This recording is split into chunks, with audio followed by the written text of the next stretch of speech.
Assalamualaikum warahmatullahi wabarakatuh. Perkenalkan, saya Adelia Nur Salsabila dari program studi terapi gigi Universitas Hasanuddin. Dalam video ini saya akan mempresentasikan mengenai karya tulis ilmiah faktor penyebab terjadinya karies gigi pada mahasiswa terapi gigi angkatan 2025 Universitas Hasanuddin. Dalam penelitian ini saya mengambil tema mengenai karies gigi.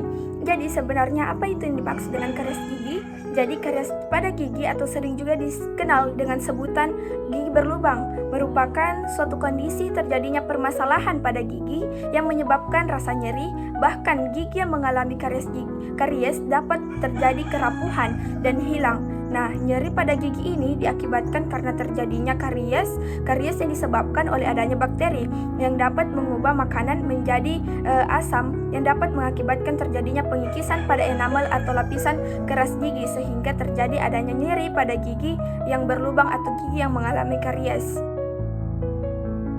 Dalam penelitian karya tulis ilmiah ini, saya menggunakan jenis penelitian yaitu metode mixed method dengan pendekatan cross-sectional, yaitu penelitian untuk mengumpulkan data dari sekelompok orang pada satu titik waktu yang singkat. Teknik analisis data dalam penelitian ini dilakukan melalui dua tahap, yaitu analisis data kuantitatif dan analisis data kualitatif.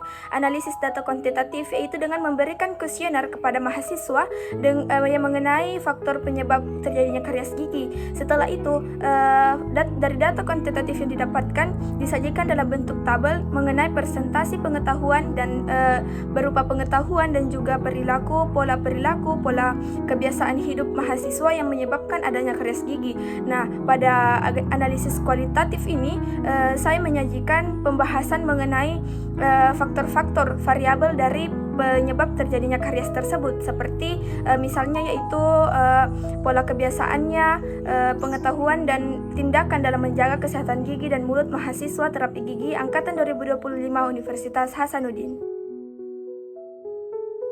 Nah, selanjutnya yaitu bakteri penyebab terjadinya karies gigi ada 3, yaitu Lactobacillus spp, Streptococcus mutans, dan Actinomyces spp.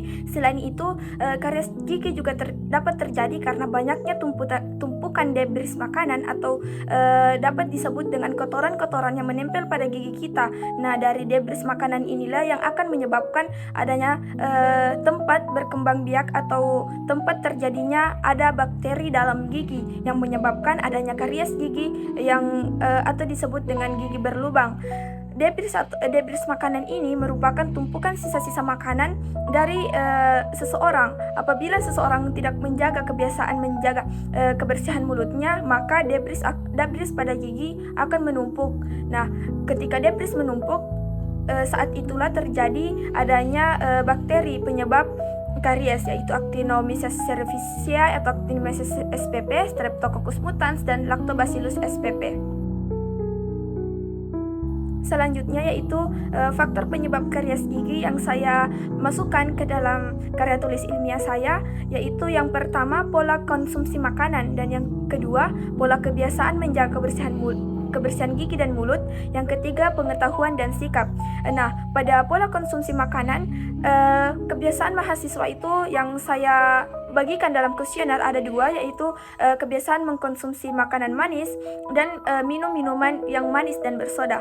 Kedua faktor ini merupakan penyebab yang sangat rawan terjadi pada karies gigi mahasiswa karena pola makan yang tidak sesuai dengan pola kebiasaan makan yang sehat, sehingga terjadi adanya karies gigi karena konsumsi makanan manis dapat menyebabkan tumpukan-tumpukan debris, walaupun dalam mengkonsumsi makanan manis diseimbangkan dengan sayuran atau buah. Namun sayuran atau buah itu juga mengandung adanya glukosa. Dari glukosa yang bertumpukan dapat menyebabkan adanya karies. Nah, yang kedua yaitu pola kebiasaan menjaga kebersihan gigi dan mulut dengan cara menyikat gigi menggunakan pasta gigi yang mengandung fluoride dan menyikat gigi sebelum tidur.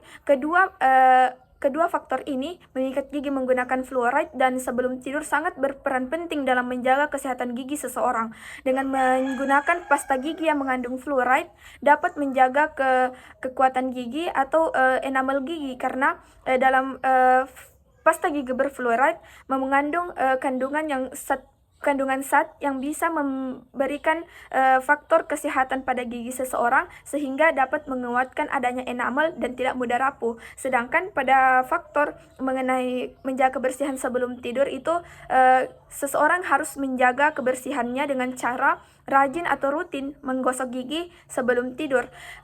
Menyikat gigi atau menggosok gigi setiap hari yaitu dengan 2 kali sebelum tidur dan juga setelah sarapan pagi. Nah, yang ketiga yaitu pengetahuan dan sikap.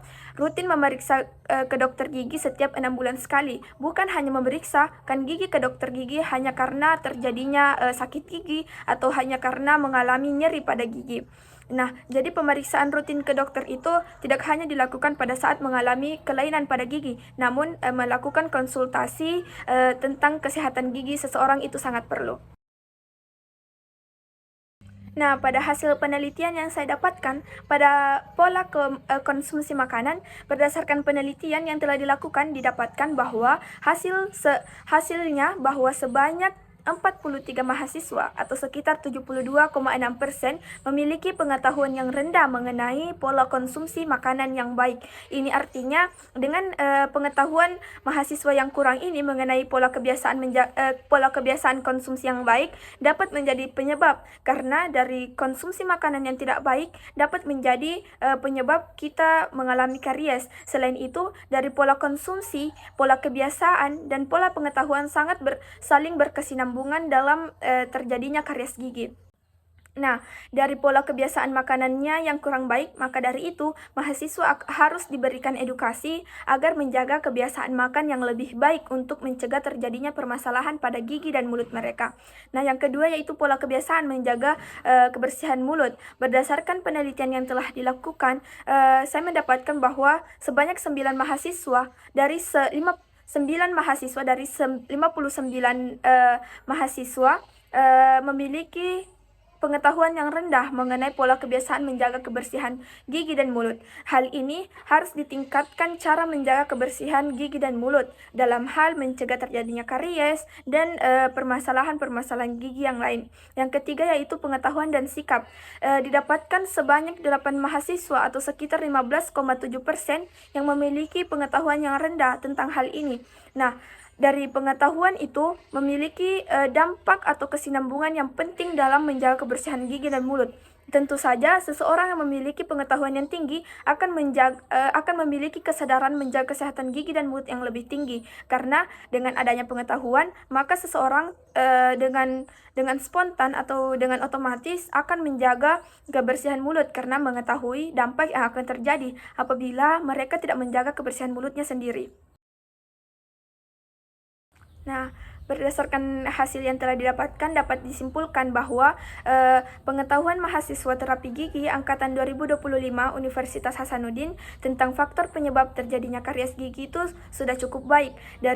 Memang dari pola konsumsi, kebiasaan menjaga gigi dan mulut, dan pengetahuan dan sikapnya memang ada beberapa yang memiliki kebiasaan yang tinggi, namun dari 51 responden yang saya dapatkan ada kebiasaan pengetahuan yang lebih baik, lebih cenderung daripada seseorang yang memiliki pengetahuan yang rendah. Namun dalam penyajian data ini memang ada sekitar 17,6% pola konsumsinya itu sangat rendah, yang berarti pola perilaku dan pengetahuan mahasiswa tentang karies gigi saling berhubungan dan berdampak pada kesehatan gigi mahasiswa tersebut.